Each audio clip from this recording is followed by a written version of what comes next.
He was the greatest of all batsmen. He was perhaps the greatest sportsman the world has seen. Ill health and carping criticism could not diminish him. The most famous and the most admired Australian of all time, Don Bradman, is preeminent amongst ESPN's legends of cricket.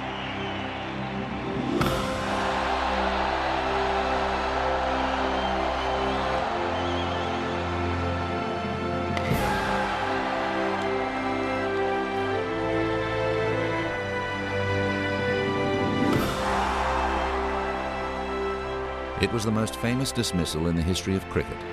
In 1948, Don Bradman strode to the crease to play the last of his 80 Test match innings. Then a special cheer on the field. He needed just 4 to finish, with a career average of 100. Incredibly, the greatest batsman of all time finished with a duck. I was not aware that it was going to be my last innings. Neither was I aware at that stage that I only wanted 4 runs to have a Test match average of 100. And it was a pretty emotional occasion because Yardley called all his fieldsmen around and they all gave me 3 cheers before I took block. I was up the other end. Eric Hollis and bowled him a beautiful leg spinner. Then he bowled in the wrong and right on about the same spot. And Don played forward and he might have got a tiny bit of edge, but it was well delivered and it hit the off stump. The whole team was hoping that he would settle in and make one of his big scores because he certainly deserved it. He'd been a wonderful player for Australia, marvellous ambassador for Australia too, and I think he deserved to make a reasonable score anyway in his last appearance on English soil where he'd made so many runs in the past. I was a trifle unlucky in the sense that I played at the ball and actually hit it on the inside edge of the bat and pulled it onto the stumps. But I think if I had taken a little bit more care, I might have got away with it. But that's one of the things that happens in the game of cricket.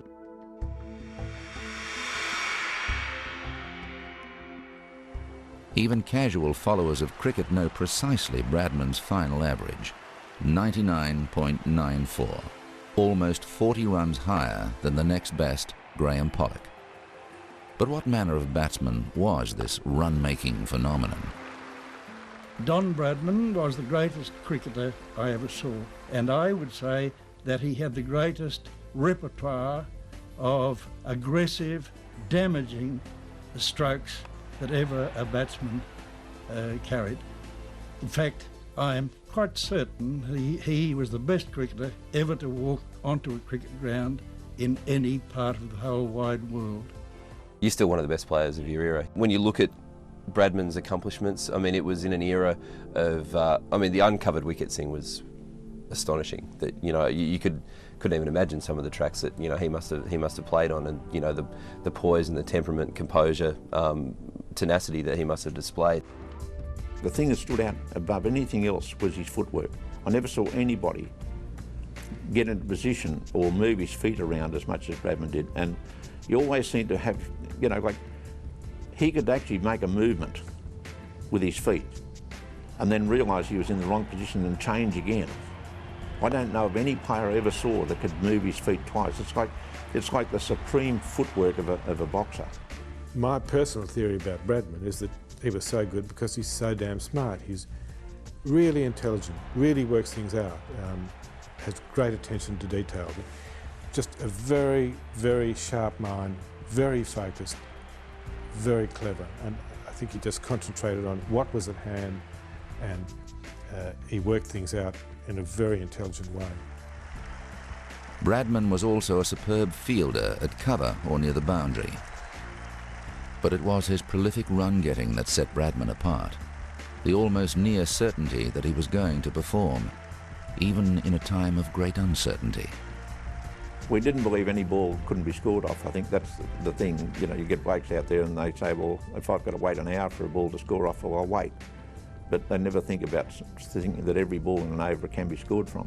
I think that was Bradman's philosophy, really. Bradman's importance to the people of Australia during the Depression was enormous, and I think one of the factors behind that was that he gave to them a sense of certainty at a time when there was absolutely no certainty in their lives.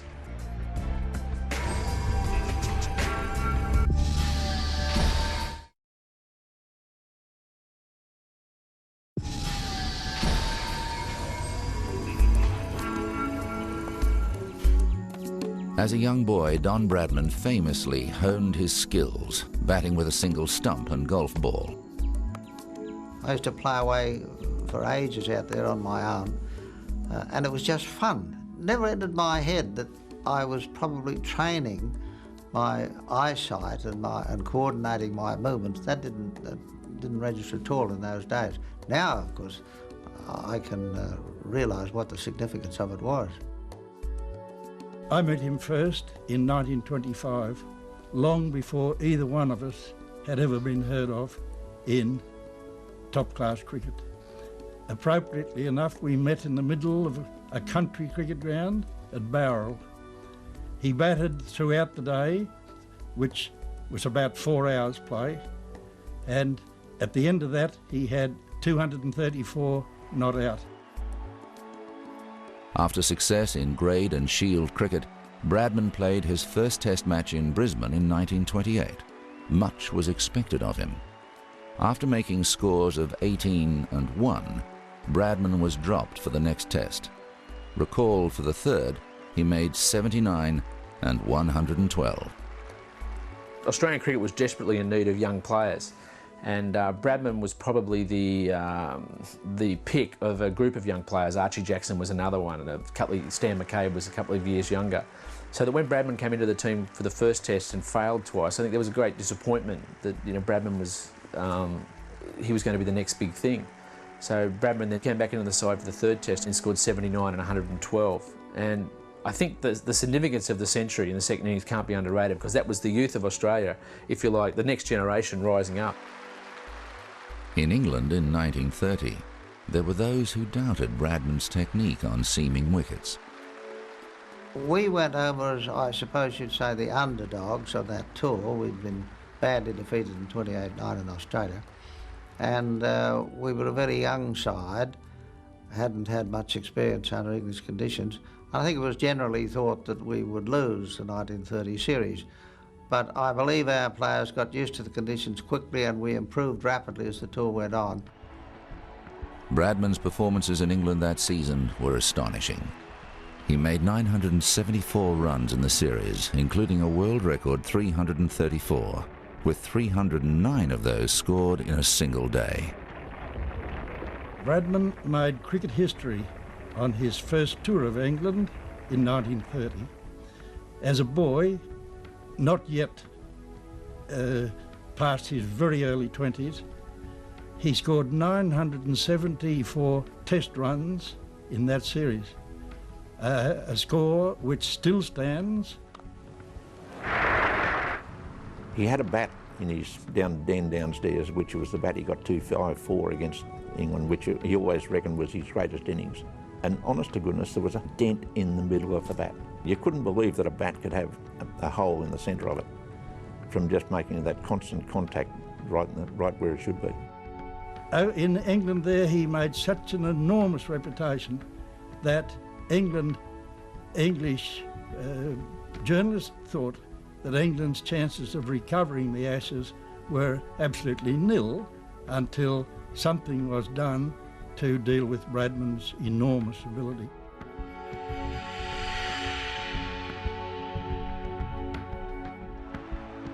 After Bradman had dominated series against the West Indies and South Africa, England arrived in Australia in 1932, armed with a plan to defeat him: bodyline. There's been a lot of suggestions as to what the prime motivation for bodyline was, but really there's no doubt that it was to stop Bradman. The England hierarchy had come to the conclusion that if Bradman was going to score average 100, that they were going to struggle to win. So they came up with this tactic of basically bowling at the body with 5, 6, 7 people on the leg side. Once I saw the personnel of the team which had been chosen to come to Australia, I said immediately, we are in for a barrage of bumpers on this tour. But at that time, we never had any idea at all that it would be used in conjunction with the leg side field. Bodyline was successful.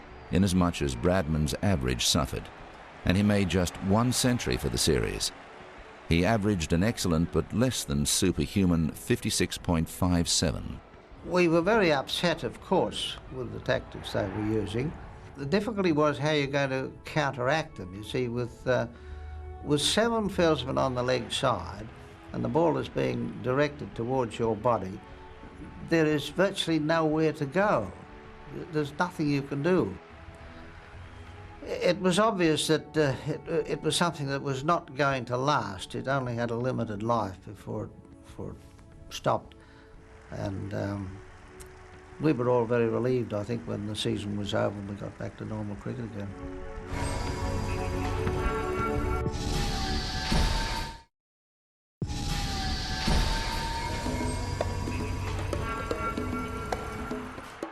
In 1934, Bradman struggled in the first 3 tests before making 304 and 244 in the final 2. Throughout those early games, Bradman showed a great strain. He didn't play like the Bradman that we knew. We came then to the 4th test at Leeds. Bradman went in, and the first ball he took, he stepped in and he hit it straight past wide of mid-on, the best shot in the whole game, and as soon as he played it, you could hear the sigh of relief in the Australian dressing room. They got, he's right, he's back. Before the Australians left England, Bradman was felled by an attack of appendicitis and then by peritonitis. For a time, grave fears were held for his life. I was very unwell when I got to England, and I was still very off colour in the early matches of the tour. I knew I wasn't right, but nobody could find out what was the matter with me. This was really the background why I was not succeeding in the early matches. The diagnosis was that I had appendicitis, and it turned into peritonitis. And in those days, you didn't have penicillin, you didn't have the modern antibiotics, and it was a very serious business.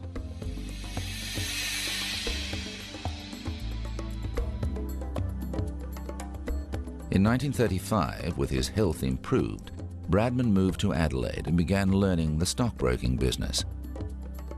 I was always concerned that I did not want to lead the life of a professional cricketer dependent on cricket for a living. I wanted to get some business career of my own that was outside sport.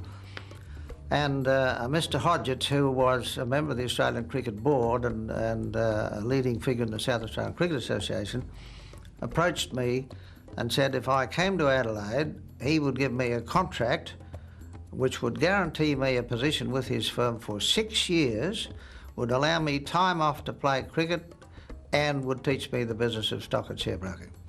Now, this was an offer that was too good to refuse.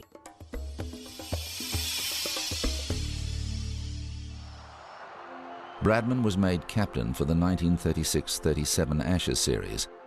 He lost his first 2 tests as skipper, but then led a remarkable fight back to win the series 3-2. He quickly earned a reputation as an outstanding strategist. I think he was the best tactical captain I've ever played under. He knew all about the opposition batsman. He placed his field accordingly. He remembered things that happened in previous matches. When the new ball was due, the bowlers were rested and ready, and he had a wonderful appreciation of the conditions. I'd say in the vernacular that he just never missed a trick on the field.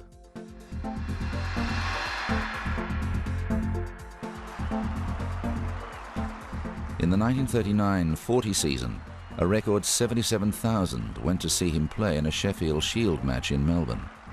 Huge crowds followed Bradman's every innings. The story goes when he used to play at Headingley at Leeds that a lot of people, Barnsley's 30 miles away from Headingley,